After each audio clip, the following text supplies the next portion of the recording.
প্রধানমন্ত্রীর মন খারাপ। প্রধানমন্ত্রী আজকে মন খারাপ করে বলেছেন কক্সবাজারে যে বিরোধী দল কেন বাজেটের সমালোচনা করে। প্রধানমন্ত্রীর মন খারাপ দেখে আমাদেরও মন খারাপ। আমরা চেয়েছিলাম আপনার বাজেটের প্রশংসা করতে, কিন্তু আপনি দুর্নীতির রাস্তা বন্ধ করেন নাই, লুটপাটের রাস্তা বন্ধ করেন নাই, ব্যাংক দখল বন্ধ করেন নাই। ফলে আমরা জানি না এই বাজেটের কত টাকা জনগণের উন্নয়নে ব্যয় হবে, কত টাকা আপনার দলের নেতা কর্মীর পকেটে যাবে। আপনি একটা বাজেট দিয়েছেন যার সাথে বাস্তবতার কোনো সম্পর্ক নাই। জনগণকে স্বপ্ন দেখাচ্ছেন, যেই স্বপ্ন পূরণ করতে আপনি চূড়ান্তভাবে ব্যর্থ হবেন। একটা বাজেট দিয়েছেন, যেই বাজেটকে বাস্তবায়ন করতে হলে আপনাকে কয়েক লক্ষ কোটি টাকা ঋণ নিতে হবে বিভিন্ন দেশ থেকে। ফলে এই বাজেটের সমালোচনা, যৌক্তিক সমালোচনা বিরোধী দল হিসেবে আমাদেরকে করতেই হবে। আমরা খুবই স্পষ্টভাবেই বলেছিলাম যে দেশে সুশাসন, স্বচ্ছতা, সংস্কার বাস্তবায়ন না হলে দুর্নীতি বন্ধ হবে না, চাঁদাবাজি, লুটপাট বন্ধ হবে না। আজকে হারে হারে বাংলাদেশের জনগণ সেটা দেখতে পাচ্ছে। ব্যাংক দখল শুরু হয়ে গিয়েছে। ইসলামী ব্যাংকে নতুন করে আবার এস আলমের হাতে তুলে দেওয়ার বন্দোবস্ত করছে। আপনি যতই অস্বীকার করুন না কেন, আমরা জানি এস আলমের গাড়িতে চড়ে কে বাংলাদেশের সংবর্ধনা নিয়েছিল। এস আলমকে কারা প্রোটেকশন দিচ্ছে বাংলাদেশের জনগণ জানে। ইসলামী ব্যাংককে কাদের হাতে তুলে দেওয়া হচ্ছে এটাও বাংলাদেশের জনগণ জানে। বাংলাদেশের জনগণ জানছে, কিন্তু বাংলাদেশের জনগণ এটা মেনে নেবে না। বিদ্যুতের দাম নজিরবিহীনভাবে বৃদ্ধি করা হয়েছে। গ্রামে গঞ্জে কোথাও বিদ্যুৎ পাওয়া যাচ্ছে না, দিনে 8 বার 10 বার করে লোডশেডিং হচ্ছে।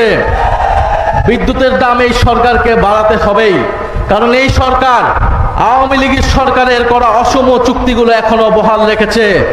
আপনি আদানির চুক্তি আপনাকে বাতিল করতেই হবে, না হলে আপনি বিদ্যুতের দাম কোনোদিনই বাংলাদেশে কমাতে পারবেন না।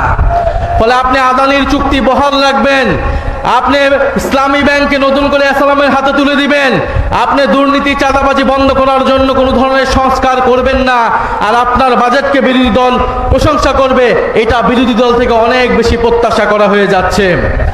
ফলে সরকারের কাছে আমরা বলবো যে বাজেট দিয়েছেন, এই বাজেট বাংলাদেশের জনগণের কোনো ধরনের অর্থনৈতিক পরিবর্তন করতে পারবে না।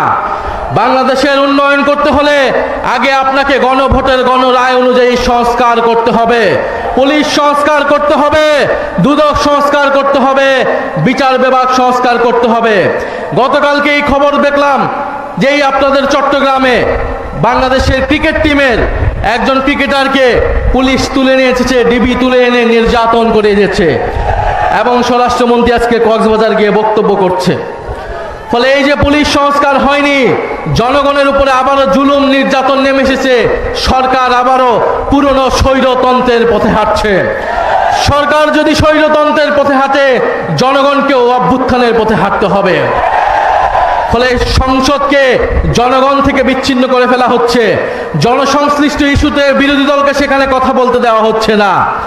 আমরা দেখেছি গত 2-1 দিন আগেই বাংলাদেশে নতুন ভারতীয় হাই কমিশনার এসেছে, এবং আমরা গতকালকে এই মৌলভীবাজারে সীমান্তে আবার একজন বাংলাদেশি হত্যার খবর পেয়েছি।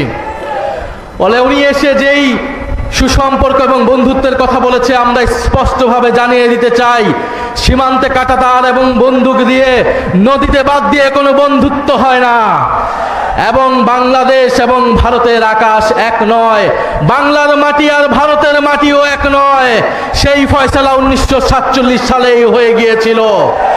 1947 সালে এই ফয়সালা হয়ে গিয়েছিল বাংলা স্বাধীন সার্বভৌম হবে। 1971 সালে এই ফয়সালা হয়ে গিয়েছিল।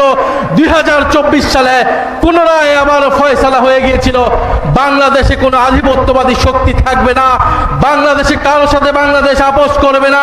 মর্যাদা এবং ন্যায় নীতির ভিত্তিতেই বাংলাদেশ সকলের সাথে সম্পর্ক তৈরি করবে। প্রিয় চট্টগ্রামবাসী, আপনাদের কাছে এটাই অনুরোধ, এটাই আহ্বান নিয়ে এসেছি যে 11 দলীয় ঐক্য মাঠে আছে, জনগণের সাথে আছে, এবং আমাদেরকে প্রথম থেকেই শুরু থেকে এই নতুন গজিয়ে ওঠা স্বৈরতন্ত্রকে ঠেকিয়ে দিতে হবে। সরকারকে সর্বস্তরেই জবাবদিহিতার আওতায় আনতে হবে। আমরা দেখেছি কয়েকদিন আগে চট্টগ্রামে কারা জুলাইয়ের গ্রাফিতি মুছে ফেলতে চেয়েছিল, আপনারা সেটা ঠেকিয়ে দিয়েছিলেন। এরকম প্রত্যেকটি জায়গায় জুলাই গণ অভ্যুত্থানের বিপক্ষে যারা যাবে, দুর্নীতি স্বৈরাচারের পক্ষে যারা যাবে, তাদের বিরুদ্ধে আপনাদেরকে দাঁড়াতে হবে। সরকারকে অবশ্যই জবাবদিহিতার আওতায় আনতে হবে। প্রত্যেকটা মন্ত্রীকে জবাবদিহিতার আনতে হবে। সেই দায়িত্ব আমরা সংসদে পালন করব এবং আপনারা যারা মাঠে আছেন, জনগণের নেতৃত্ব দিচ্ছেন, আপনাদেরকেও সেই দায়িত্ব পালন করে যেতে হবে।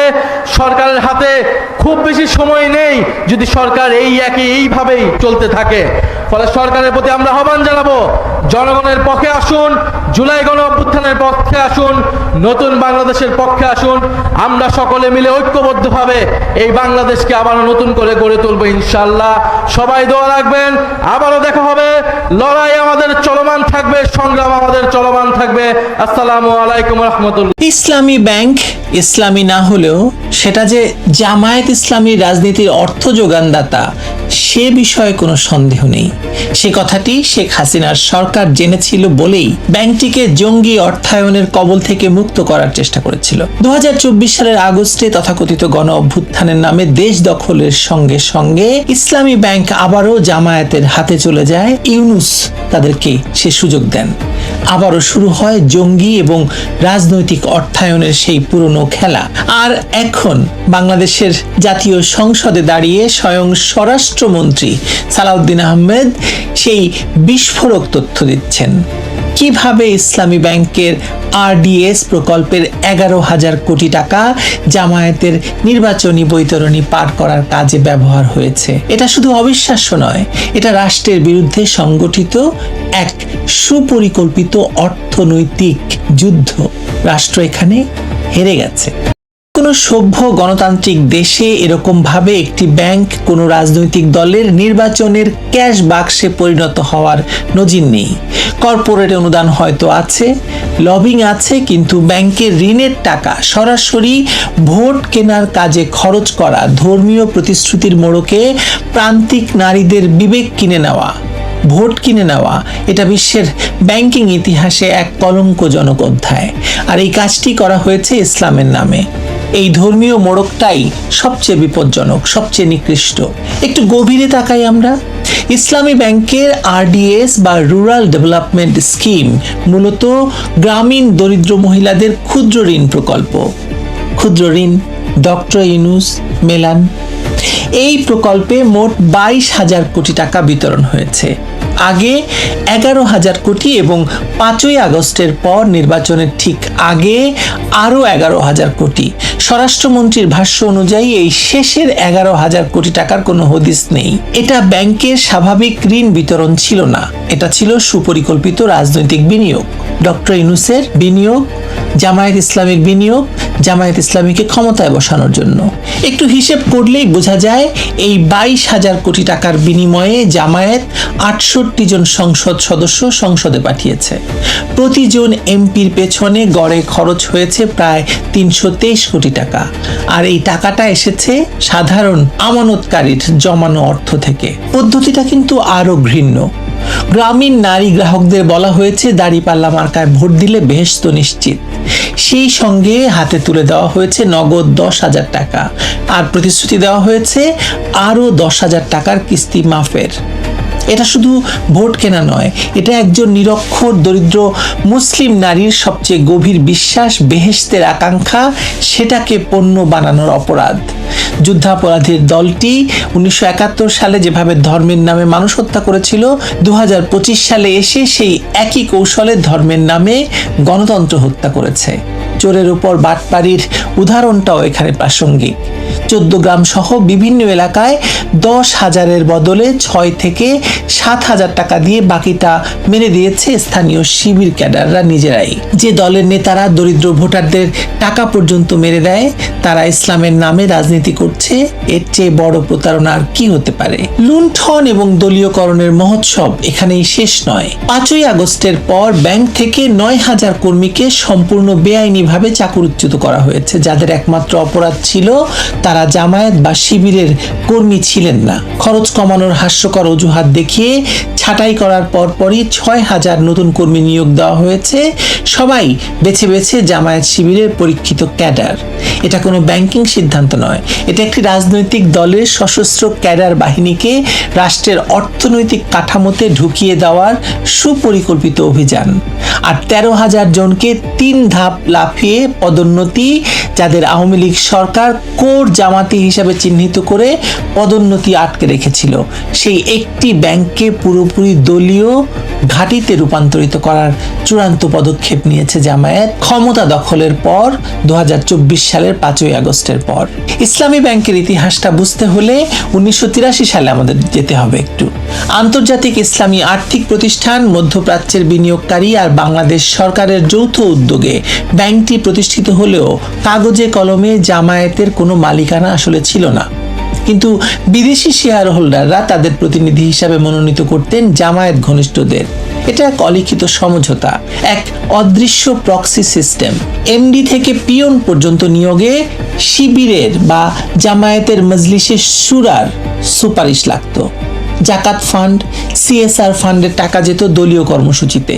মালিকানা এক জায়গায় কিন্তু কর্তৃত্ব অন্য জায়গায়। এই মডেলটাই ছিল জামায়াতের সবচেয়ে বড় এবং সবচেয়ে বিপজ্জনক শক্তি। শেখ হাসিনার সরকার 2017 সালে এই শক্তিটি চিনতে পেরেছিল বলেই একদিনে বোর্ড পরিবর্তন করে জামায়াতের অর্থনৈতিক মেরুদণ্ডে সরাসরি আঘাত করেছিল। উদ্দেশ্য ছিল অত্যন্ত পরিষ্কার, জঙ্গিবাদ এবং রাষ্ট্রবিরোধী ষড়যন্ত্রের অর্থের উৎস বন্ধ করা। এই সিদ্ধান্তটি যে কতটা যৌক্তিক ছিল আজকের পরিস্থিতি বা আজকের স্বরাষ্ট্রমন্ত্রী তা আসলে প্রমাণ করে দিয়েছেন। পরবর্তীতে এস আলমের হাতে ব্যাংকের আর্থিক ক্ষতি হয়েছে। নাম সর্বস্ব প্রতিষ্ঠানে হাজার হাজার কোটি টাকা ঋণ, খেলাপি ঋণ 4% থেকে বেড়ে 18% ছাড়িয়ে যাওয়া, এটা অস্বীকার করছে না কেউ। কিন্তু সেই এস আলম কেলেঙ্কারি এবং জামায়াতের রাজনৈতিক দখলদারিত্ব, এই দুটি আলাদা সংকট। একই মুদ্রার দুই পিঠ হিসাবে দেখলে ভুল হবে। একটা অর্থনৈতিক লুটপাট, আরেকটা রাজনৈতিক ষড়যন্ত্র, দেশ দখলের ষড়যন্ত্র, জঙ্গিবাদকে অর্থায়ন করা। 5ই আগস্টের পর এই দুটি সংকট একসাথে বিস্ফোরিত হয়েছে। অবৈধ ইউনূস সরকারের প্রত্যক্ষ মদদে জামায়াত ব্যাংকটি পুনরায় দখল করে নিয়েছে। তারেক রহমানের সরকার, ইউনূস সরকারের যে বর্ধিত রূপ আমি বলি, মানে তারা আজ ক্ষমতায়। তারা এখন টের পাচ্ছে তারা কি এক ফ্রাঙ্কেনস্টাইন তৈরি করেছিল এই ইউনূসকে ক্ষমতা দিয়ে এবং জামায়াতের সাথে আতাত করে। বাংলাদেশ ব্যাংক নতুন চেয়ারম্যান নিয়োগ দিতে গিয়ে সঙ্গে সঙ্গে রাস্তায় নেমেছে সচেতন গ্রাহক ফোরামের ব্যানারে শিবিরের ক্যাডাররা। এই আন্দোলন কোনো স্বতঃস্ফূর্ত গ্রাহক আন্দোলন নয়, এটা একটা সাজানো নাটক, একটি রাজনৈতিক পাল্টা আঘাত। সেই নাটকের কারণে এক সপ্তাহে 5,000 কোটি টাকার আমানত তুলে নেওয়া হয়েছে।